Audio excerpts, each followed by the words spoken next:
The night my parents tried to take $92,000 from me, I hugged my mother, said goodnight, and went upstairs to listen to my father fail to crack a password he was never going to crack.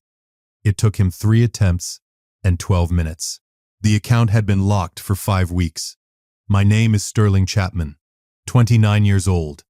I'm an associate attorney at a civil litigation firm on Park Avenue South in Manhattan. I graduated from Columbia Law School in May 2020, debt-free, with a class rank in the top 12% and a job offer I accepted before my diploma was printed. I did not get there easily. I got there because my grandmother, a woman named Ruth Chapman, had the foresight to open a custodial education account in my name in 1998, when I was 2 years old, fund it steadily over 15 years, and die in 2014, having left me a gift letter signed and notarized that designated every cent of that account, $92,315.83 at the time I accessed it, for my higher education. My parents were the custodians of that account. That is the detail that matters, not emotionally, legally, because being the custodian of a minor's custodial account does not make the money yours. It makes you the manager. The beneficiary, in this case me, retains the equitable ownership of the funds. Under IRS Publication 970 and the Uniform Transfers to Minors Act, a custodian who withdraws funds for purposes other than the direct benefit of the named minor commits a taxable event and exposes themselves to penalties, back taxes, and potential legal liability. I know this now. I learned it at Columbia. But the reason I know it matters is because of a Sunday evening in September 2017, the night my parents sat me down at the dinner table in Stamford, Connecticut, and told me that my future had been reclassified as a family asset. Let me tell you what happened. All of it. It was Sunday, September 24th, 2017. I had been at Columbia Law for 3 weeks. 3 weeks in, and I was already understanding that law school was not the kind of thing you drifted through. It was the kind of thing that consumed you. The caseload, the Socratic method, the permanent low-grade anxiety of being surrounded by people who all appeared to know exactly what they were doing while you were quietly wondering whether you had made the right decision. I was adjusting. I was managing. I was 3 weeks into the most demanding thing I had ever done. That morning, my mother called. "Can you come home for dinner tonight? We need to talk about something important. Your sister will be here too."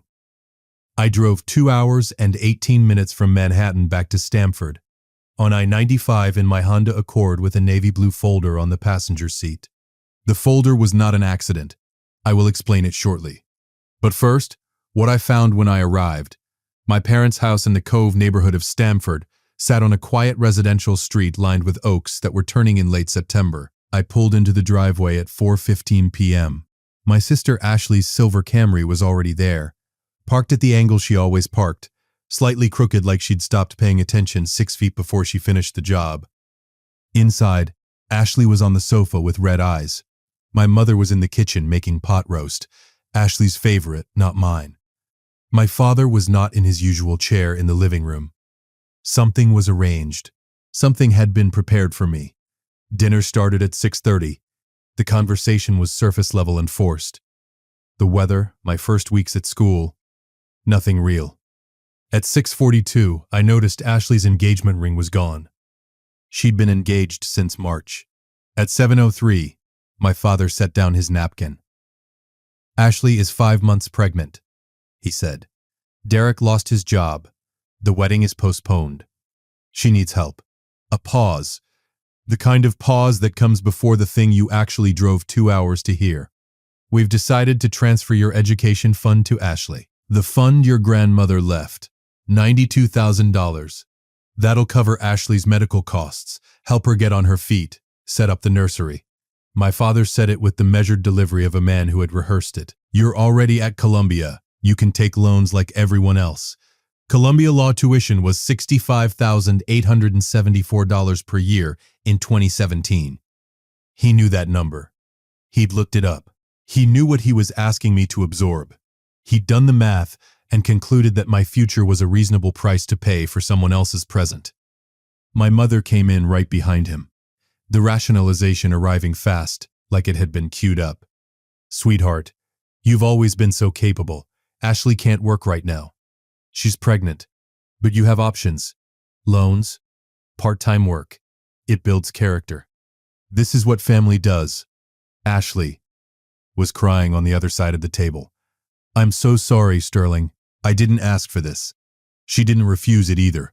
She apologized for taking it, and continued to take it, which is a distinction I had learned to recognize over years of watching it happen. Because this was not the first time. I sat at that table and thought about a pattern I had been watching since I was 9 years old. Ashley's car accident in 2005, 12 years old, no license, drove a neighbor's car into a mailbox. $6,200 withdrawn from my custodial account, listed in my father's transaction notes as Sterling educational expense. Vehicle safety education. Ashley's college semester in 2009. She enrolled, lasted 4 months. Withdrew. $18,600 gone, listed as Sterling College preparation materials. Ashley's wedding deposit in 2012. She was 23, engaged the first time the engagement dissolved before the wedding. $8,500 withdrawn. Sterling miscellaneous education expenses. Every single time Ashley needed money, I was the source. Not because I had agreed, because I was the custodial account, and my father had the access codes. I sat at that table and I did not raise my voice. I did not argue. I did not produce the Navy folder. Not yet. I said one word. Okay. They looked at each other with the relief of people who had prepared for resistance and were pleasantly surprised by its absence. My mother stood up and hugged me. A real hug. Warm. The kind that used to mean safety. She smelled like White Diamond's perfume, the same one she'd worn since 1998. She whispered, "I love you, Sterling." "I love you too, Mom," I said. And here is the thing that nobody understood that night. I meant it. I loved my parents. I still do, in the complicated way that you can love someone and understand, simultaneously, exactly what they are capable of doing to you. I climbed the 14 stairs to my old bedroom. Each one creaked exactly as it had since I was 12. I went inside. I locked the door. The click of that lock was the most satisfying sound I had produced all evening. I sat on the edge of the bed with my phone in my lap and my laptop open on the desk. Downstairs, I could hear plates being cleared. My mother's soft voice, Ashley murmuring about the baby. I opened the Fidelity app. Balance, $92,315.83. I whispered to the empty room, "This is mine." It had been mine for 5 weeks. They just didn't know that yet. I didn't know yet that in less than 3 minutes my father was going to sit down at his desktop computer in the study directly below me and find out. Let me back up 5 weeks. In late August 2017, 3 weeks before I left for Columbia, I had a conversation with a second-year law student named Carl Briggs. Carl was a year ahead of me, a scholarship student from Philadelphia who had the particular sharpness of someone who had spent his life learning to protect what little he had. We met at a pre-orientation event in August and got coffee afterward. I told him about the fund, about the pattern, about the withdrawals over the years that I'd noticed in the transaction history but never fully organized into something actionable. I told him about my mother's text from 4 weeks before, a message that said, "That money is for the family," not a threat exactly, more like a statement of belief, a worldview. Carl looked at me over his coffee. "You're the named beneficiary on a custodial account?" "Yes." "And you're 18 or older?" 21. "Then you can request transfer of custodianship to yourself," he said. "Under the Uniform Transfers to Minors Act, the custodianship terminates at the age of majority, which in Connecticut is 18 for UTMA accounts. They shouldn't still be controlling it. They may not have notified the institution of your majority status." I drove to a Fidelity branch office on Main Street in Stamford the following Monday.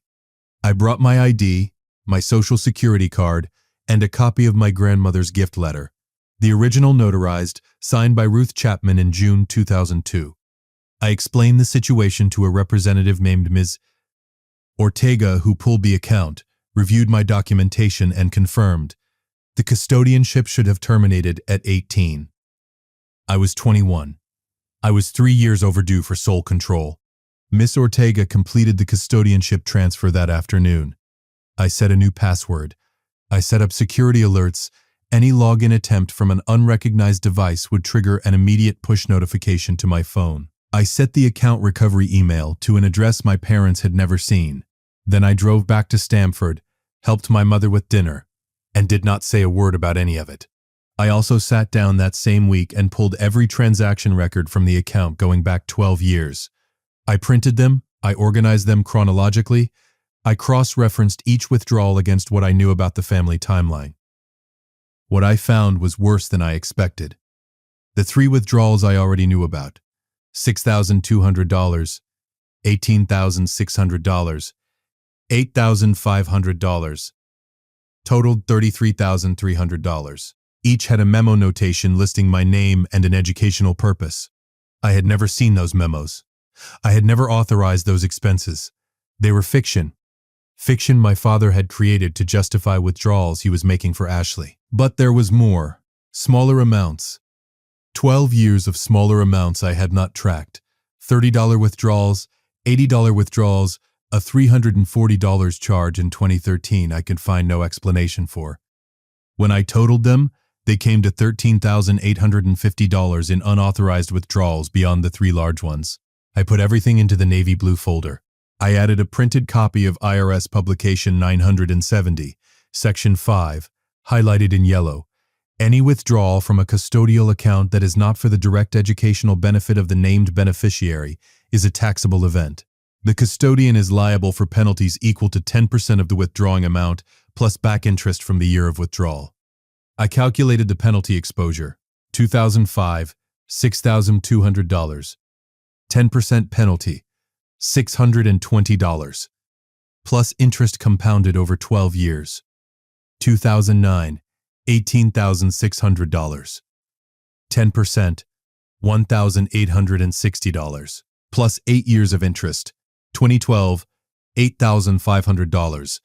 10%, $850, plus 5 years of interest. Conservative total IRS exposure, over $4,000 in penalties and back taxes. If audited, more. I put the folder on the passenger seat of my Accord. I drove 2 hours and 18 minutes to Stamford on a Sunday evening. I ate pot roast. I said okay. I hugged my mother. I went upstairs. At 8:56 p.m., my phone buzzed against my thigh. Unauthorized login attempt detected. Device: Windows PC. Unrecognized. Location: Stamford, Connecticut. My father's desktop. The study was directly below my old bedroom. I could hear, through the floorboards, the faint tap of keyboard keys. Slow at first, confident, then faster, then frustrated. My mother's voice, muffled. "What's wrong, Vincent?" Password's not working. I sat in the dark and did not move. The second alert came at 8 hours 57 minutes and 41 seconds. Failed login attempt. Incorrect password. 1 attempt remaining. The tapping stopped. The chair scraped back. Footsteps heavy. Toward the stairs. They stopped halfway up. A pause. Then he came back down. More typing. Slower this time, deliberate. At 8 hours 59 minutes and 28 seconds, the final alert. Security lockout activated. Account access restricted. For 24 hours. 12 seconds of silence. Then, clearly, through the floor, it locked me out. "What do you mean?" "The account. It says the password's been changed." A longer silence. Then, louder, the voice that had delivered the dinner table verdict 2 hours ago. My father's voice, stripped of its rehearsed calm. "Sterling." I stood up. I picked up the navy folder from the desk. I walked to the door, unlocked it, and stood at the top of the stairs. My father was at the bottom. My mother was in the hallway behind him. Ashley was in the living room doorway, hand on her stomach, eyes wide. "Something you need?" I said. My father stared up at me. He was doing the calculation, trying to understand how his son had smiled at the dinner table and said okay while the money was already gone. "The account is in my name," I said. "Has been since late August. The custodianship should have transferred at 18. I'm 21. I requested the correction through Fidelity." Silence. "You planned this," my mother said. "I protected myself," I said. "That's different." I held up the Navy folder. I'm going back to Manhattan tonight. When you're ready to have a real conversation, I'm available. But I'm not available for another withdrawal. I walked down the stairs, past my father, through the hallway, and out the front door. Ashley's silver Camry was still in the driveway, still parked crooked. I drove back to Manhattan. The folder was on the passenger seat. The account was locked. The night air through the window was cool and clean, the way September in Connecticut always feels when the leaves are starting to turn. I didn't know it yet, but the most important part of this story was still 8 years away. If you've been listening for a while and want accounts like this to keep coming, it really helps if you hit that like button and subscribe. 97% of people never do. But it's what keeps this whole thing running. So, thank you. 8 years is a long time to build something. I graduated from Columbia Law in May 2020, debt-free, because I had the $92,315.83 my grandmother intended for exactly that purpose. I joined my current firm in June 2020. I made associate in 2022. I had an apartment in Murray Hill, a savings account I managed with the precision of someone who has understood since age 21 that financial documentation is not a bureaucratic chore. It is self-defense.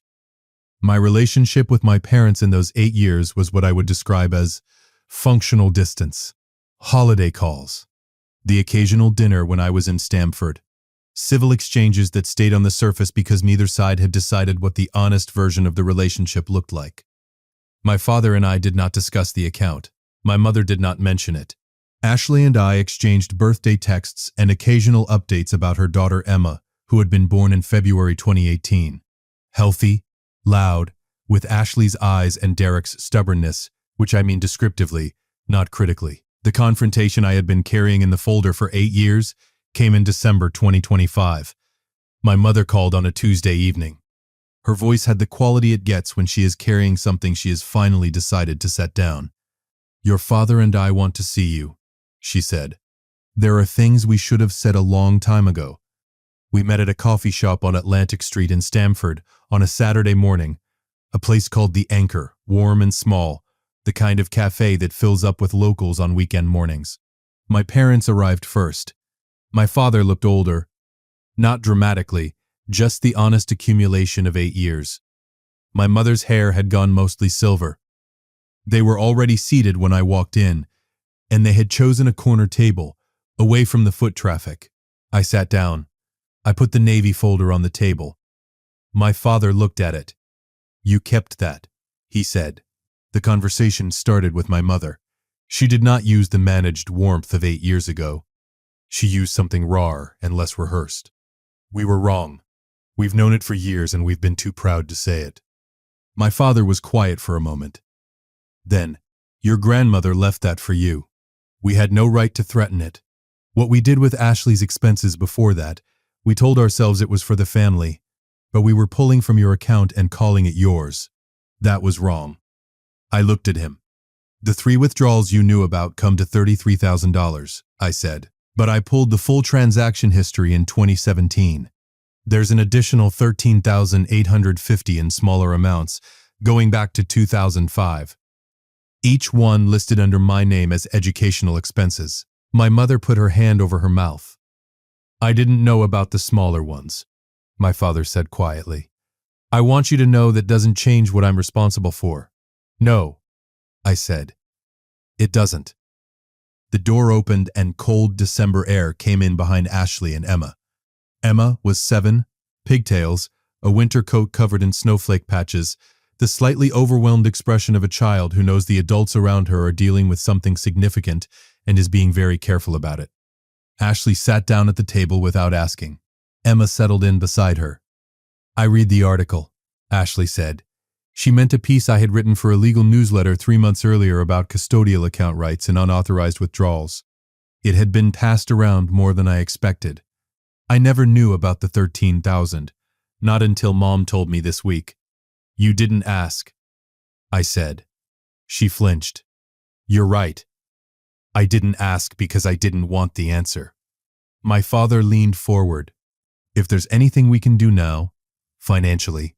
"I make $74,000 a year," I said. I own my apartment. I have savings. I don't need your money. My mother's voice was barely above a whisper. Then what do you need from us? I looked at both of them. Honesty, I said. That's all.